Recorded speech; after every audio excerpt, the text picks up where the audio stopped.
Olá, vocês já se indagaram um dia sobre qual seria a música mais antiga do mundo?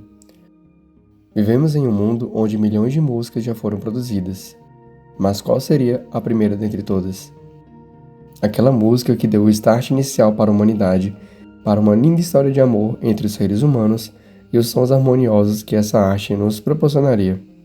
Aqui, abordarei a história da música mais antiga da história da humanidade que a escrita nos proporcionou preservar, e a importância dela para a humanidade e o que ela tem a nos dizer sobre a mente humana. Fique com o vídeo.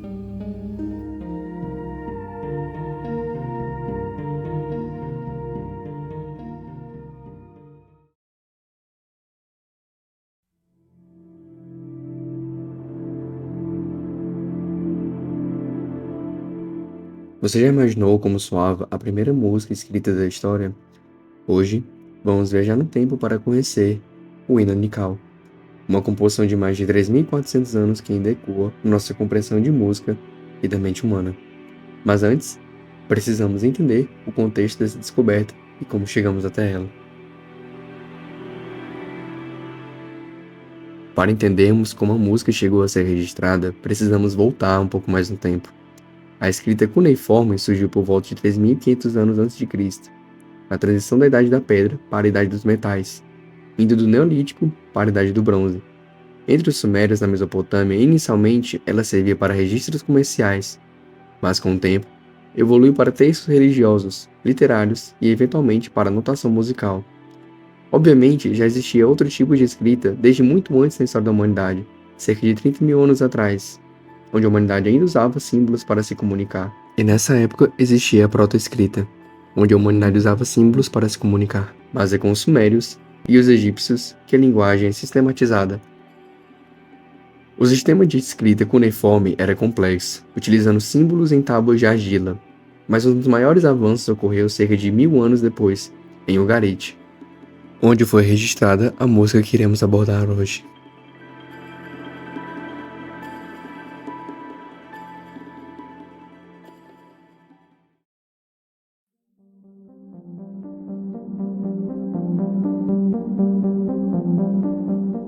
Um dos maiores marcos da história da humanidade e da música é o hino anical. Essa é a composição musical mais antiga conhecida. Foi composta há mais de 3.400 anos atrás. O hino era dedicado à deusa Nical, a deusa dos pomares e da fertilidade. E muito provavelmente era cantado em cerimônias religiosas. Mas o mais impressionante é que ao lado da letra havia uma forma rudimentar de notação musical, indicando intervalos e a afinação de uma lira. Com base nessa notação, especialistas conseguiram deduzir como o hino poderia ser soado. Vamos ouvir um trecho.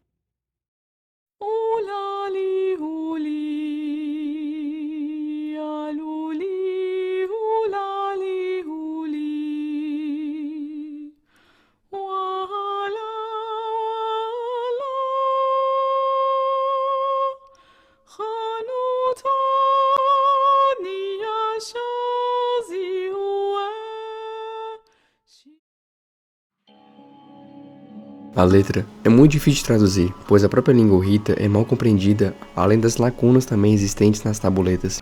Uma tradução realizada por Hans em 1977 é considerada a mais próxima do espírito original e conta a história de uma jovem que não pode ter filhos e acha que isso se deve a seus pecados.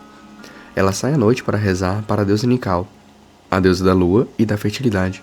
A jovem leva consigo uma pequena lata com sementes ou óleo de gergelim como oferenda à deusa, para que ela a ajude com seu desejo de ser mãe. Assim, a tradução mais fiel já encontrada é essa. Abre aspas.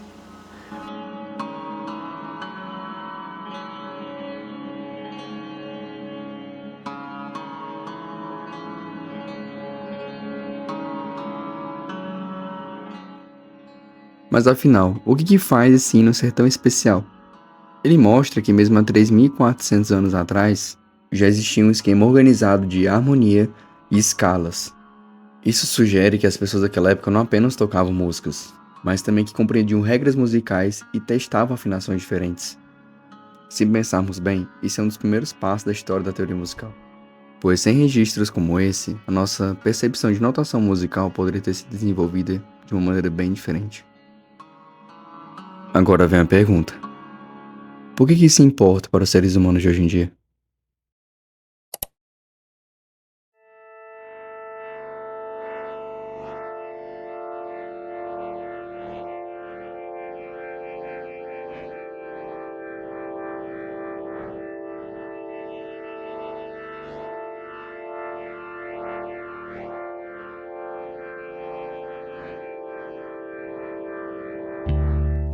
A psicologia da música nos revela que sons e melodias têm impacto muito profundo no cérebro humano. Desde tempos antigos, a música é usada em rituais religiosos, celebrações e até mesmo para induzir estados emocionais específicos. Pesquisas modernas indicam que a música ativa diversas áreas específicas do cérebro, influenciando a nossa memória, percepções e até mesmo processos cognitivos. O hino unical pode ser um dos primeiros exemplos de como a música pode ser usada nesses contextos, evocar sentimentos e transmitir um significado cultural. O hino unical é um lembrete de como a música está conosco desde os primórdios da nossa história, moldando culturas e mentes. Sem essa composição, que já existe há 3.400 anos, imagine só quantas melodias e canções já não foram perdidas ao longo desse tempo. Mas o que realmente importa é que a música continua viva, evoluindo e tocando nossas almas.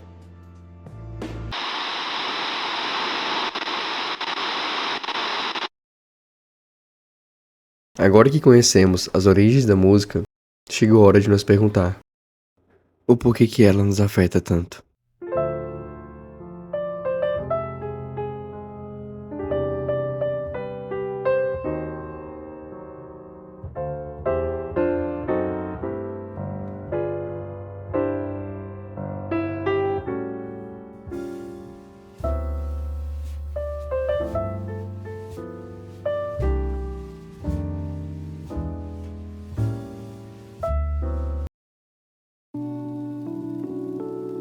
A música está em tudo na nossa vida.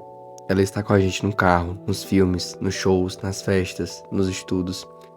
Mas o mais curioso é que a música existe desde antes da linguagem ou da agricultura. Muito antes da gente formar frases ou plantar comida, o ser humano já tocava, cantava e reagia aos sons. E não é só isso. A música acessa partes do nosso cérebro ligadas à emoção, memória, motivação e até o controle de impulsos. Por isso, ela é tão poderosa no desenvolvimento infantil e também na vida adulta. O cérebro entende que a música é quase como uma linguagem própria, com ritmo, melodia e emoção.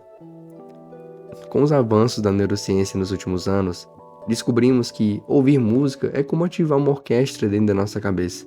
São muitas áreas envolvidas: córtex motor, lobos temporais, cerebelo, sistema límbico, tudo isso trabalha junto para interpretar cada som.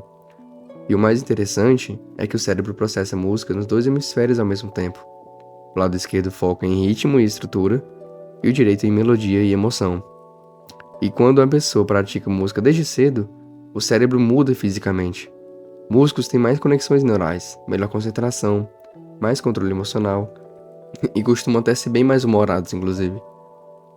A música não mexe só com a emoção, ela mexe com o corpo inteiro. Sons calmos reduzem a pressão e acalmam. Já os mais acelerados aumentam os batimentos e ativam a energia. É por isso que existe a musicoterapia, uma ciência que usa a música como ferramenta de cura e desenvolvimento. Pacientes com Parkinson, por exemplo, que possuem dificuldade de andar, conseguem dançar com a música. Pessoas com AVC recuperam movimentos com sessões musicais. Pessoas com Alzheimer, mesmo sem lembrar da própria história, muitos ainda cantam músicas antigas. Quem perdeu a fala, com a afasia, reaprende a se comunicar através do canto. E na dislexia, as crianças melhoram a leitura e a escrita com exercícios rítmicos.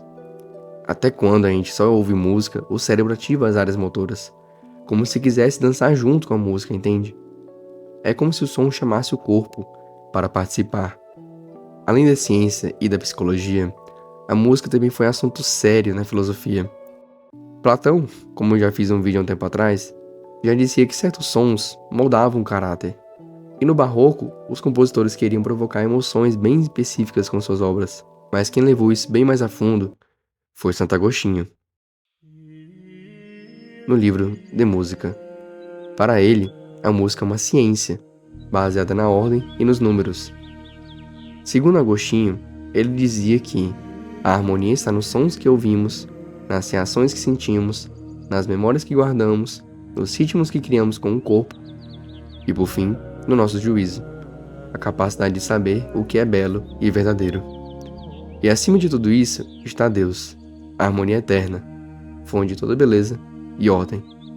Para Agostinho, a música nos ajuda a elevar nossa alma, do mundo material até o espiritual. Ela é uma ponte entre o sensível e o eterno.